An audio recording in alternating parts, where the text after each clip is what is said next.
Hello everyone, this is Richa. आज हम अपनी इस वीडियो में समझेंगे कि पी वैल्यू क्या होती है। जब भी हम हाइपोथेसिस टेस्टिंग करते हैं तो पी वैल्यू की जरूरत पड़ती है। तो इसकी जो डेफिनेशन है पहले हम इसको देख लेते हैं।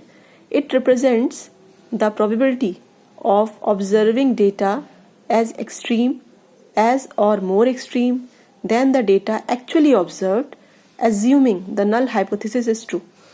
आपको पता है कि नल हाइपोथेसिस मैंने पिछले वीडियोस में भी डिस्कस किया है। नल हाइपोथेसिस जनरली जो स्टेटमेंट देता है वो कहता है कि जो भी वेरिएबल्स हम कंपेयर कर रहे हैं उनमें सिग्निफिकेंट डिफरेंस नहीं है।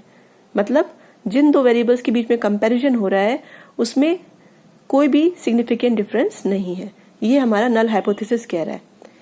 तो जो पी वैल्यू है वो हमें ये बताता है, ये प्रोबेबिलिटी दिखाता है कि हम नल हाइपोथेसिस को एक्सेप्ट करेंगे या रिजेक्ट करेंगे। इसकी प्रोबेबिलिटी पी वैल्यू शो करता है। दूसरे शब्दों में अगर हम कहें तो it helps determine the strength of evidence against the null hypothesis, कि नल हाइपोथेसिस को हमको एक्सेप्ट करना है या रिजेक्ट करना है। पी वैल्यू हमको एविडेंस देता है। किस तरीके से देता है? जब भी हम एक्सपेरिमेंट करते हैं कोई भी, मान लीजिए किसी एक्सपेरिमेंट को हमने 100 बार 50 बार रिपीट किया, तो हमें एक ऐसा कई बार होता है जो रिजल्ट हम चाहते हैं वो रिजल्ट बाई चांस आ गया, लेकिन इसकी पुष्टि कैसे हो कि वो रिजल्ट सही है, ऑथेंटिक है। तो उसके लिए हम पी वैल्यू निकालते हैं। तो जैसे कि एग्जांपल के तौर पे अगर आपका लेवल ऑफ सिग्निफिकेंस, जिसको कि हम अल्फा से डिनोट करते हैं, जनरली हम 3 तरह के लेवल ऑफ सिग्निफिकेंस यूज करते हैं। एक होता है 1%। 1% जब भी यूज करेंगे तो 1% का मतलब है 1/100 और इसका मतलब है 0.01। 1% अगर लेवल ऑफ सिग्निफिकेंस यूज कर रहे हैं तो इसका मतलब आपका जो अल्फा है वो हो गया 0.01।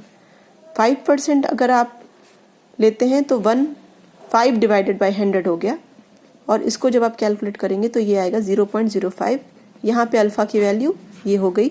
और अगर 10% आप लेते हैं तो इसका मतलब 10/100, इसको डिवाइड करेंगे तो ये आएगा 0.10। तो अल्फा की वैल्यू ये आ गई। ठीक है। तो जब आपकी स्टडी में हम लेवल ऑफ सिग्निफिकेंस कोई एक लेते हैं, ऐसा नहीं कि एक ही स्टडी में हम तीनों ले सकते हैं, ऐसा नहीं है। हम अपनी स्टडी में इन तीनों में से कोई एक लेवल ऑफ सिग्निफिकेंस चूज करते हैं। मान लीजिए हमने 5% चूज किया, तो हमारी पूरी स्टडी के लिए अल्फा हमारा हो गया 0.05। ठीक है। अब जब भी हम कोई एक्सपेरिमेंट करते हैं तो हमारी एक पी वैल्यू निकल के आती है। अगर ये पी वैल्यू 0.05 से कम है तो हमारा जो, इसको हम कहेंगे कि अगर 0.05 से हमारा पी वैल्यू कम है तो सिग्निफिकेंट रिजल्ट आता है। सिग्निफिकेंट रिजल्ट का क्या मतलब होता है कि जो भी हम प्रूव करना चाहते हैं वो प्रूव हो गया है। मतलब 2 तरह की हाइपोथेसिस होती है। एक होती है नल, जो कि कहता है कि there is no significant difference between the variables. Alternative बोलता है कि there is a significant difference. ठीक है। तो जब भी सिग्निफिकेंट आ रहा है इसका मतलब अल्टरनेटिव हाइपोथेसिस एक्सेप्ट हो गई है, नल रिजेक्ट हो गया। इसी तरीके से अगर पी वैल्यू ज्यादा आ जाए 0.05 से तो इसका अपोजिट होगा, इसका मतलब नो सिग्निफिकेंट रिजल्ट। ठीक है। नो सिग्निफिकेंट रिजल्ट का मतलब क्या हुआ? जो दोनों हाइपोथेसिस है, अगर आप देखें तो ये बोल रहा है null hypothesis there is no significant difference, और ये कहता है there is a significant difference. तो ये स्टेटमेंट नल बोलता है कि देयर इज नो सिग्निफिकेंट। तो अगर नो सिग्निफिकेंट रिजल्ट आ रहा है इसका मतलब नल एक्सेप्ट होगा और अल्टरनेट रिजेक्ट हो जाएगा। ठीक है।